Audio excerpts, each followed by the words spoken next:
Assalamualaikum warahmatullahi wabarakatuh. Pada kesempatan kali ini saya akan melanjutkan materi bab 2 yaitu tentang metabolisme. Untuk kemarin sudah dibahas tentang zat yang berperan dalam metabolisme yaitu enzim. Nah, sekarang kita akan masuk ke reaksi metabolisme.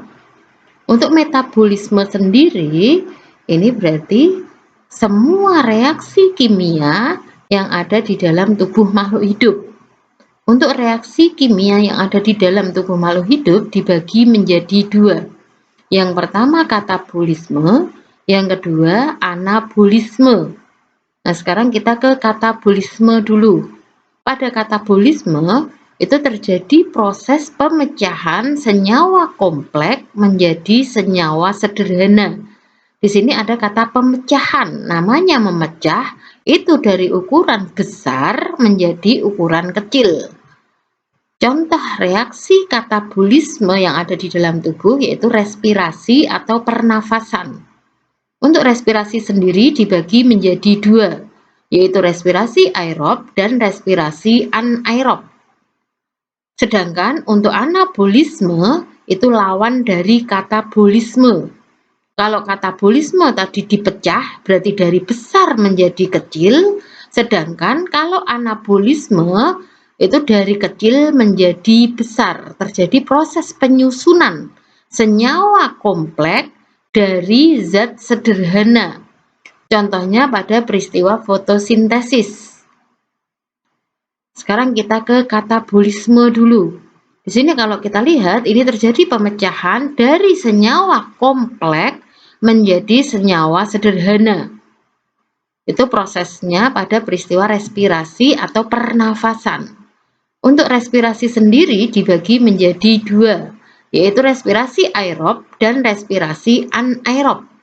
Perbedaannya, kalau respirasi anaerob, pada respirasi aerob, itu respirasi ini itu membutuhkan oksigen.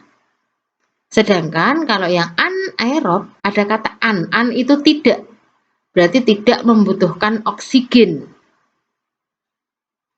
Pada reaksi yang membutuhkan oksigen, itu contohnya pada peristiwa pernafasan. Kalau di SMP dulu kita mengenal istilah pernafasan itu dengan pengambilan oksigen dan pengeluaran CO2. Nah, sekarang di kelas 12 ini lebih rincinya untuk prosesnya itu bukan hanya sekedar mengambil oksigen dan mengeluarkan CO2.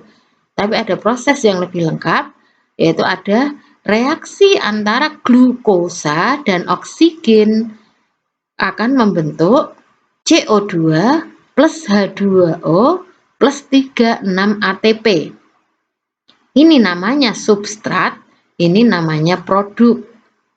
Untuk terbentuknya produk ini yaitu 6 CO2 plus 6 H2O plus 36 ATP itu melalui 4 tahap.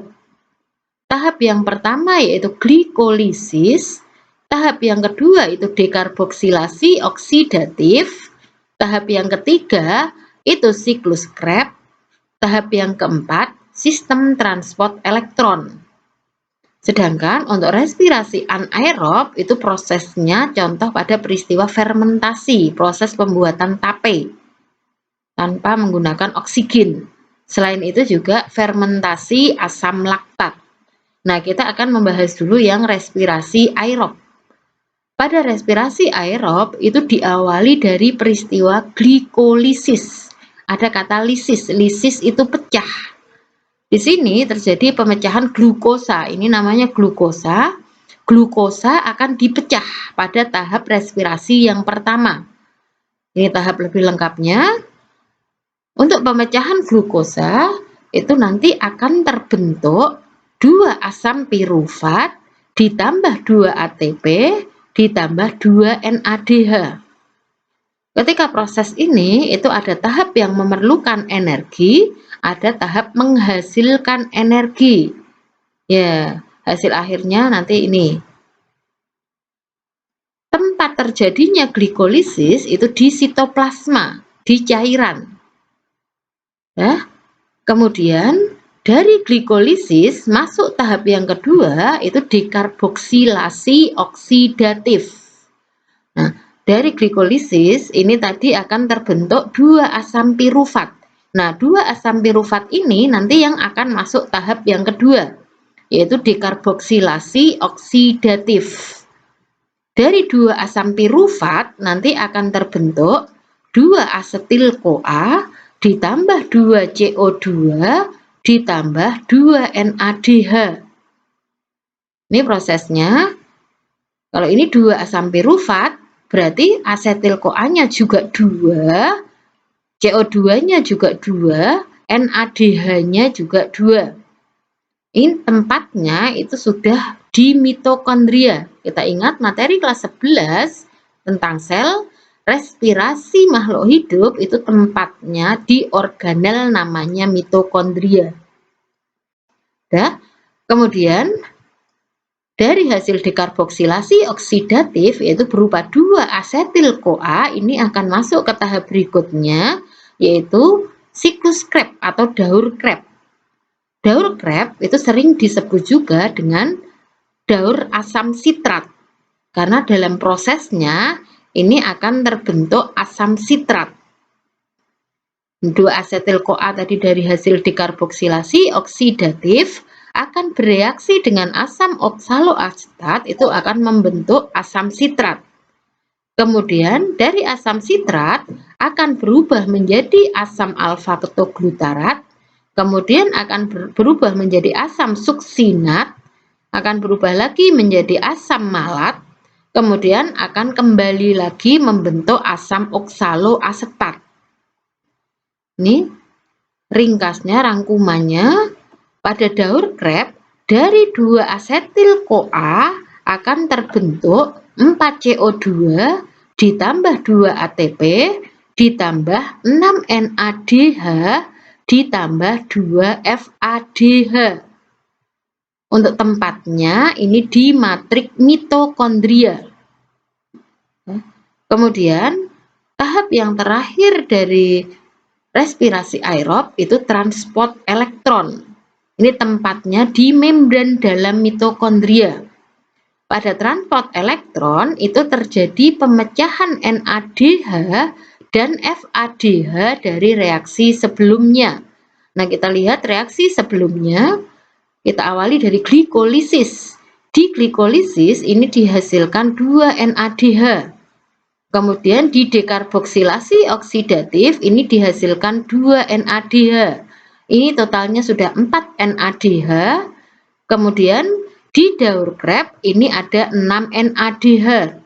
Berarti NADH-nya ada 10. Kita lihat ini ada 10 molekul NADH. Padahal setiap 1 NADH itu akan dipecah menjadi 3 ATP. Karena ada 10 NADH, berarti ada 10 kali 3, ada 30 ATP. Sedangkan untuk FADH itu hanya dihasilkan dari daur Krebs. Ini FADH hanya 2. Untuk FADH, 1 molekul FADH akan dipecah menjadi 2 ATP. Karena ada 2 FADH, berarti akan dipecah 2 kali 2 menjadi 4 ATP. Totalnya di transport elektron itu akan terbentuk 30 ditambah 4, 34 ATP. Ya. Pada organisme eukariot, kenapa hanya dihasilkan 36 ATP? Hal ini karena ketika masuknya asam pirufat ke ruang antar membran mitokondria atau memasuki tahap dekarboksilasi oksidatif, itu membutuhkan 2 ATP. Sehingga yang totalnya glikolisis tadi 2 ATP, siklus Krebs itu ada 2 ATP, kemudian transport elektron ada 34 ATP, di sini ada 38 ATP. Nah, karena dikurangi 2 ATP sehingga hasil akhirnya itu hanya 36 ATP. Ya, saya kira cukup sekian untuk pembahasan reaksi katabolisme yang berupa respirasi aerob. Untuk yang anaerob kita bahas pada pertemuan berikutnya. Terima kasih. Wassalamualaikum warahmatullahi wabarakatuh.